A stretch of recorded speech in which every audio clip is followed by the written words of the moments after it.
돈 벌고 싶으세요? 그럼 딱 7분만 이 땅. 안녕하세요, 이땅TV 이땅입니다.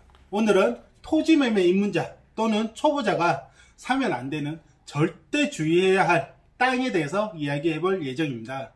일단 토지매매를 위해서는 필수로 진행해야 되는 행동지침 기억나시죠? 당연히 알아보고자 하는 땅이 있으면 기본적인 정보는 제가 알아야 되겠죠. 지난 시간에 소개했던 토지이용 규제 정보 서비스 편 기억나시나요? 혹시 그게 뭐야 하시는 분 있으면 얼른 확인하시길 추천드립니다. 자, 그럼 토지매매 초심자요, 이런 땅 절대 사지 말자 시작합니다. 이 땅 첫 번째, 도로 없는 땅, 맹지. 정확히 말하면 도로와 접해 있지 않는 땅을 말합니다. 기본적으로 땅과 도로가 연결되어 있는 부분이 없으면 개발 허가가 나지 않습니다. 그러니 꼭 지적도를 먼저 검토를 하시고 현장으로 가서 직접 눈으로 확인해야 합니다. 지적도상 도로 위치가 애매하다, 해당 지자체로 전화해서 문의하는 게 가장 최고의 방법입니다. 혹시 현장에 갔는데 분명히 도로가 있어요. 사람들도 왔다 갔다 하고 차도 왔다 갔다 해. 그런데 지적도상에는 도로가 없다, 이런 이상한 경우가 있는데, 그럴 때는 관습적으로 인접 땅을 도로로 사용하고 있거나 기획부동산일 가능성이 있으니 꼭 한번 되짚어 주의해야 합니다. 즉 지목이 도로가 아니면 기피하는 것이 좋다. 이 땅. 자, 두 번째, 개발 제한 구역. 개발 제한 구역이란 쉽게 말해서 건축행위의 허가가 나지 않는 땅을 의미합니다. 수도권 주변이라면 흔히 말하는 그린벨트가 여기에 해당되죠. 우리나라 국토는 약 70%가 산지다 보니 개발 제한 구역이 상당히 많아요. 가끔 신도시로 지정되면서 개발 제한 구역이 해지됐다, 그로 인해서 대박났다는 소문이 주변에서 한 번씩 들려오죠. 이런 경우는 대부분 우연한 로또가 아니라 철저히 준비된 로또일 가능성이 큽니다. 토지매매의 핵심은 정보력이고 이미 상당히 많은 땅 고수들이 그 정보를 사전에 확보하고 있기 때문에 충분한 경험이 없거나 안테나가 없다면 대박 투자에 현혹될 필요가 전혀 없습니다. 오히려 정신건강에 매우 안 좋을 가능성이 큽니다. 이 땅. 세 번째, 공익용 산지. 공익용 산지는 임업용 산지와 함께 보전산지에 속합니다. 개인적인 용도로는 개발돼서 없는 땅이니 공익용 산지라는 단어가 보이면 그냥 지나치시길 추천드립니다. 참고로 보전산지에 속하는 농업, 어업, 임원용 산지가 있는데 농어업인을 위해서 농가 주택 용도로는 건축 허가가 나니 이 점만 참고하시기 바랍니다. 네 번째, 비오톱 등급. 비오톱 등급이라는 단어 참 어려운데 간단히 말해서 생태계 보존을 위한 개념이라고 생각하면 됩니다. 비오톱 등급 1급, 2급이라서 된다, 이런 말 절대 현혹되시면 안 되고요. 개발하지 못하는 땅이니 그냥 사면 안 된다 라고 개념을 가지시면 됩니다. 이 땅. 다섯 번째, 묘지가 있는 땅. 묘지가 있는 땅에는 분묘기지권이라는 것이 있습니다. 즉 토지와 묘의 지상권은 분리되어 있다는 개념이 필요합니다. 큰 땅은 묘지를 못 보고 지나칠 수 있으니 꼼꼼히 확인할 필요가 있습니다.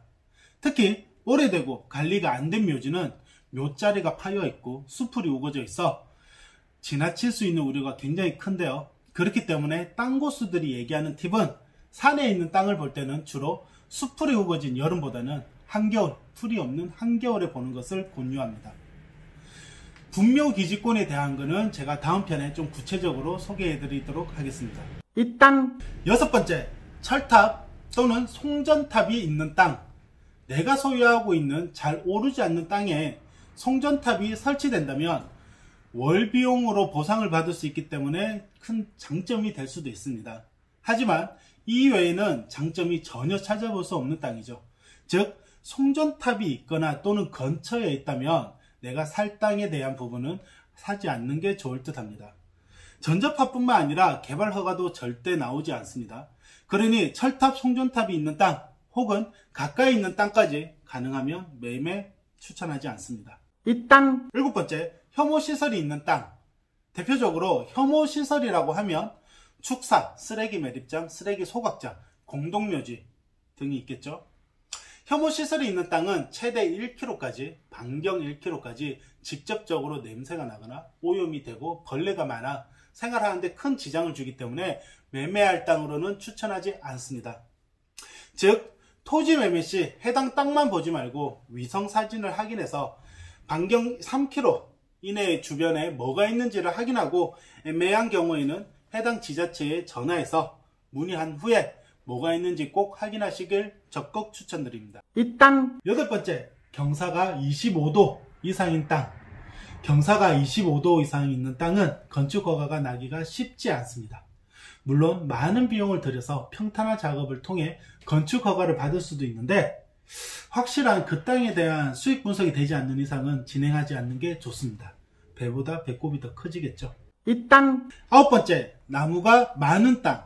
사려는 땅의 위성지도를 봤을 때 나무가 우거져 보인다? 또는 현장에서 시선으로 봤을 때 나무가 많아 보인다? 근데 그 나무가 참 좋아서 나는 매매를 결정했다 라고 하는 순간 엄청난 후회가 몰려올 것입니다. 나무를 베는 것도 국가의 허가를 받아야 되고 설사 허가가 났다 하더라도 벌목을 하는데 비용이 만만치 않습니다. 특히 소나무 같은 보호종은 허가가 쉽게 나지 않죠. 제 주변에도 불법 벌목으로 벌금형을 받은 분이 상당히 많은데 그분들 굉장히 큰 데미지를 입더라고요. 이 땅! 자, 이상으로 토지 매매를 할 때 특히 초심자의 입장에서 절대 사면 안 되는 땅 9가지에 대해서 알아봤습니다. 언급했던 9가지 이유로 땅을 싸게 사는 전략을 펴는 땅 고수들이 있습니다. 그분들은 굉장히 큰 내공을 가졌거나 또는 리스크를 크게 감당을 하기 때문에 초고수가 아니라면 우리는 손대지 말자 라는 게 오늘의 결론입니다. 자, 여기까지 이땅TV 시청해 주셔서 감사합니다. 다음에 또 인사드리겠습니다.